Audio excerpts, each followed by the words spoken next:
Okay, hey everyone. Today I'm doing a video on my travel horror stories. So I have moved locations like 3 times in order to find a location that the lighting isn't shit, it's not loud nearby, or someone else is not in the room. Also cleaned the room for you. I don't think you can even see it. Wow, I just spent so much time doing that. But yeah, so pretty much before this video gets started, I want to make a disclaimer. Even though like this is a video of me talking about my travel horror stories, this isn't me being like, don't travel. Travel is scary. Because at the end of the day, like, this stuff happened to me and I'm still going to travel. So, and I think too, with that said, in every country there can be sketchy situations. You have to be a smart, like, aware traveler. If you have any, like, creepy horror stories of, like, when you are traveling, please tell me below. I find this shit so interesting. I'm on this page called Girls Loves Travel, and, like, sometimes, like, some crazy shit goes down. And, like, it's really sad and it's really intense, but, like, I'm all about reading into it.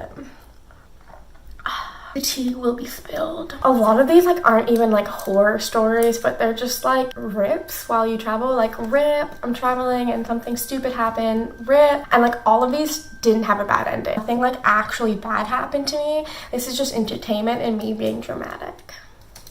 Now let's get started. So when I was 19, I backpacked around Spain for 2 months by myself. I have some videos on my channel that you can go watch from that. I actually lost all the footage after that. So I think I have like Barcelona, Girona, and Madrid. And then after that, I lost all my footage.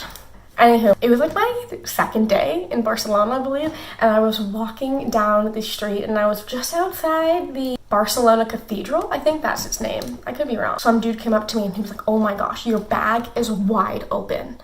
Your bag is wide open. And I was like, what?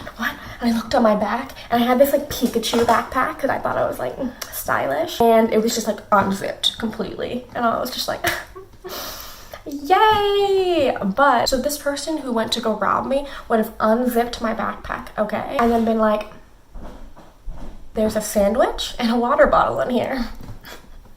So yeah, that time I nearly got robbed in Barcelona, or pickpocketed. I guess robbed is like a little bit more intense. So the time I nearly got pickpocketed in Barcelona, but I was too poor for them to take anything from me.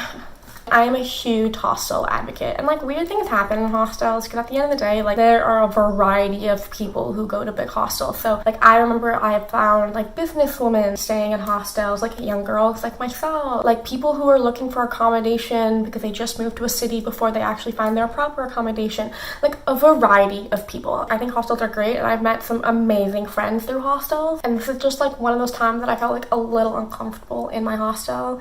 So anyhow, I was in the Hat Madrid, and really great hostel, by the way. Like, really clean, brand new, really cheap, like, great breakfast, like, all this stuff. I stayed in a room that was, like, me and I think 1, 2, 5 other girls, and we had our own bathroom, and they'd always come by and clean the room every day. And if someone left, then they would, like, make the bed and clean the bed and all that jazz, you know? And this, like, one weird Spanish man would always come in, like, with them. Then, like, I remember, like, twice, because I was in Madrid for, like, 7 days, I believe.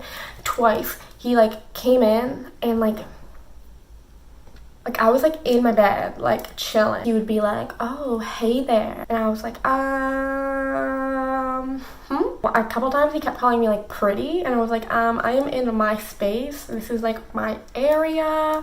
Please don't come in here. You're freaking me out. Don't call me pretty. I'm, like, in my PJs, in my bed. Really weird. Not cool. Don't do this. Either way, I went to the desk and I told them that, like, some weird dude was doing that. And I never saw him again, so dope. I was supposed to leave Barcelona to go back to Boston in the United States. But before I left, like a few days before I left, I was in Sevilla, I think. And my old nanny, like who used to take care of me when I was a kid, was like, OMG, I live in Spain now, like kind of near Sevilla. Come stay with me for free for like 3 weeks. And I was like, you know I will. So I pushed my flight back till 3 weeks later. Ultimately, I had to book a flight from Sevilla back to Barcelona, and I decided to do it on the same day that I had my connecting flight from Barcelona back to Boston, you know, like my round trip that I originally booked. And all was good. Like, I gave myself like 4 hours in between those flights, so it was all good.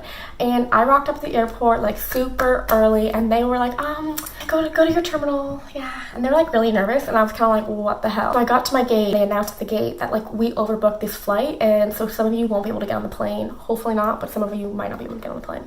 Ultimately, me and like 6 other people weren't allowed on the plane. And this Air Vueling, do not fly with them. Like, I was pissed. So I had to stay back for like 3 more hours, go to the help desk, be like, hey, give me my money back. And they were like, yes, you get your money back and you have to go on the next flight. And I was like, dope. All was set, all was good. I was still happy because at the end of the day, I would have still made it to the airport with like an hour to go. I'm waiting for the Air Vueling flight to arrive. It just doesn't rock up. It's like 45 minutes late. And I'm like,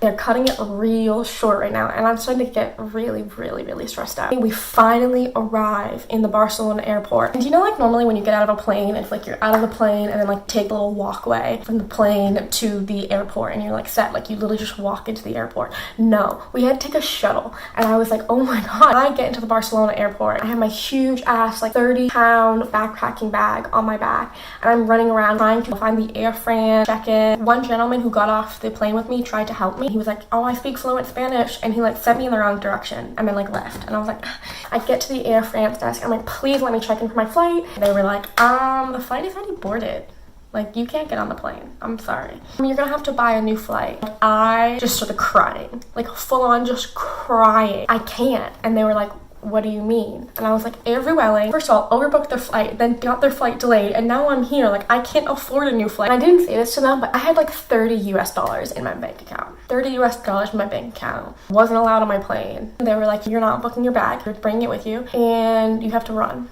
Like, run to your gate. Like, I want you to run. Like, do not stop running. Run to your gate. Like, I just start sprinting through the Barcelona airport with my huge, heavy-ass backpacking bag. Like, I'm tiny also, so this bag is, like, half my size.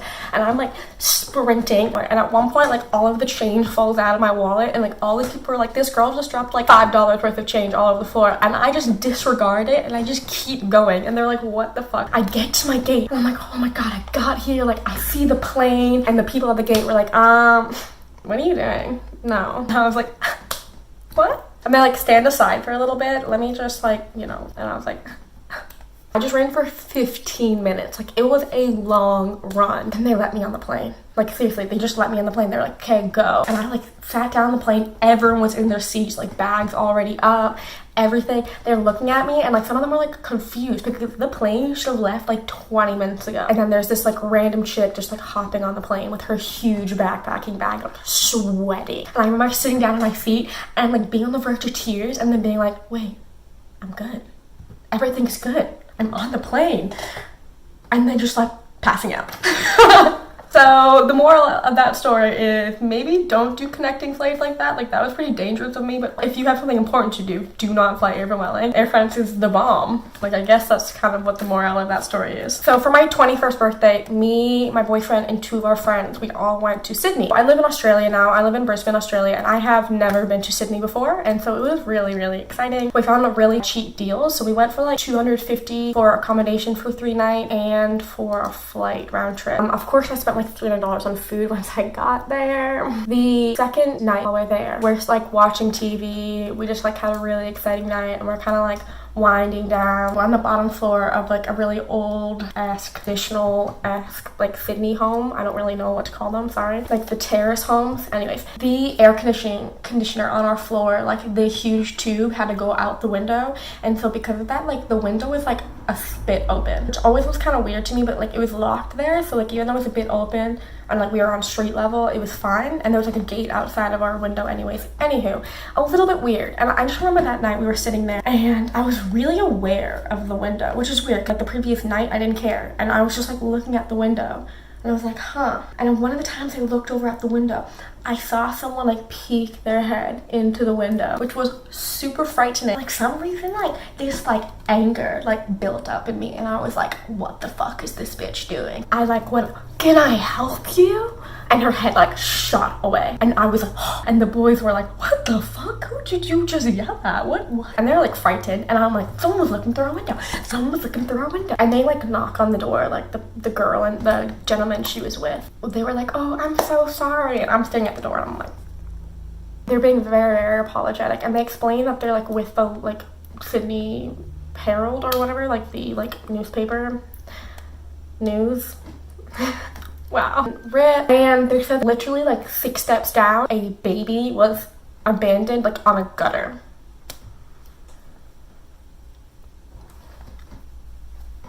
So like we're staying in a neighborhood that like people think it's okay to like peek through windows, one, and then two, like a baby was abandoned in a gutter. So that was really fun. We explained to them that like no, we don't kidnap babies and like we don't abandon them on gutters. That's not cool. They were about their jolly way. Actually, my friend was really drunk and explained to them that there's a brothel across the road. They were like, oh, okay, why didn't you tell us that? And then they peaced out. We were staying Airbnb. The next morning we woke up to like some dude like knocking on the door, and we were like, what the fuck is going on? It pretty much was a dude coming to shut our power off.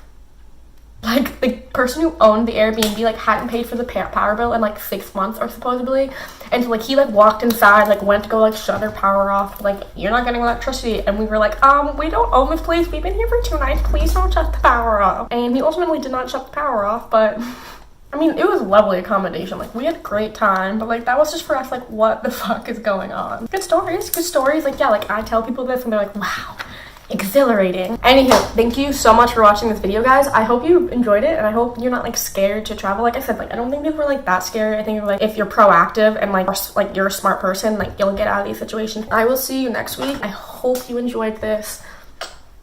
Blessed you. Mwah, mwah, mwah.